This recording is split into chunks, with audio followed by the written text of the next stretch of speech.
All right, it's hard to believe, but we just flew through the first hour, and now we top a new hour, all new at 2. The Democrats' war on success, ripped apart by the head of America's largest bank after meeting with New York's socialist mayor, JPMorgan Mamdani. All right, this is the brand new hour of America Reports. I'm Sandra Smith in New York, and Bill, it's great to have you here today. Sandra, great to be with you. That first hour felt like 10 minutes, essentially. I'm Bill Malugin in for John Roberts today.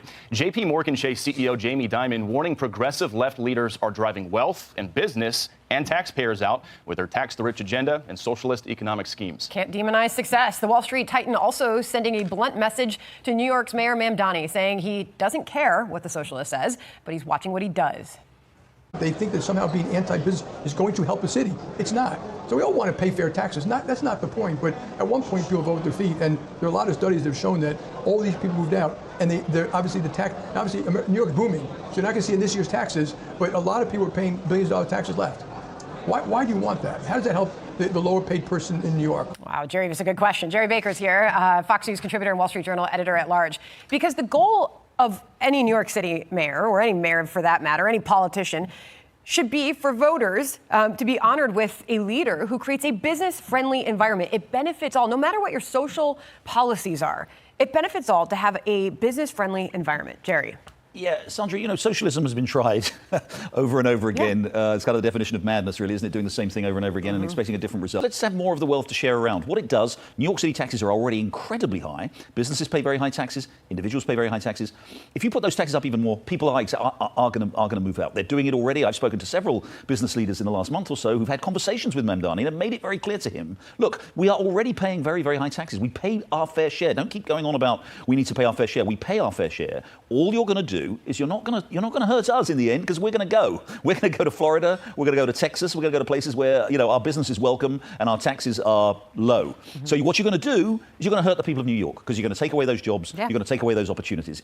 Socialism, as I say, tried and failed many, many times. Amen. They're doing it again. Because the very people that he's demonizing that will just pick up and leave are the most mobile. It's those that don't have the money to pick up and leave when they feel overtaxed that are going to be stuck back here paying the price for all of this. Jamie Dimon was really interesting there, and you kind of get the sense that he's really speaking his mind here in this new interview. Here he is on Mamdani's far-left vision for this city. Listen. He can be an ideologue. He has to compete, too. The Dallas mayor calls up all the time saying, what can I do to help you? I have land over here. I have, and that is pro-business, and people love living there. And that's what New York City. Now, New York's a wonderful place, too, but that is the result.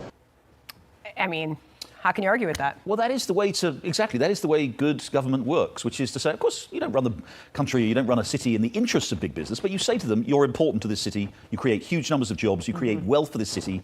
What do you need from us? We're not going to give you everything you want, but tell us what we can do. Look, this is just, as I say, the saddest thing of all. Booming because we've got a socialist mayor who's putting up our taxes. It's booming because people want to come to New York City. They want to work here. They want to create money. They want to keep more of their wealth, keep more of their income.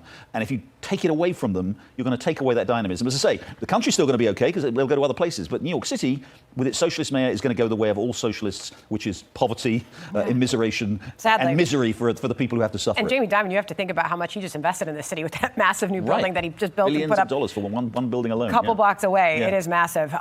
This is his reaction to Mayor Mamdani's beef with Ken Griffin. Listen. I think he realized he made a mistake in naming Ken, vilifying a name and a person.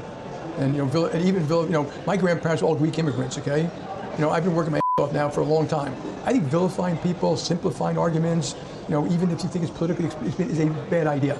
And I think he probably realizes that was a bad idea. It's probably why he's seen a bunch of us now.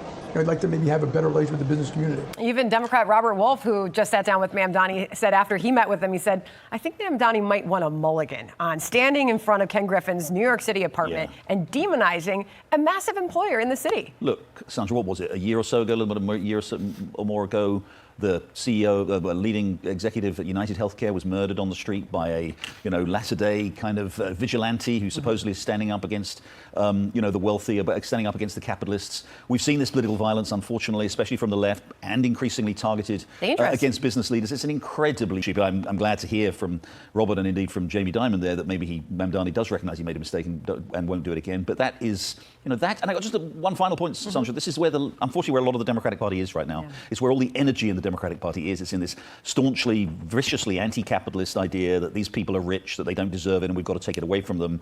And it's a dangerous moment. It's a dangerous moment in terms of the risks of people doing crazy things, like we saw with this guy, what was his name, Mangione. And it is a dangerous thing more broadly in terms of the policy, the direction of the country. The country needs to move in a way that encourages wealth creation, encourages investment, and creates prosperity. And socialism and calling out rich people for being bad is not the way you do it. To your point, AOC, you can't earn that. You didn't earn that. Right. You do hear that refrain from Democrats. Thank you very much. Jerry, Thanks, good to have you here. All right, Bill?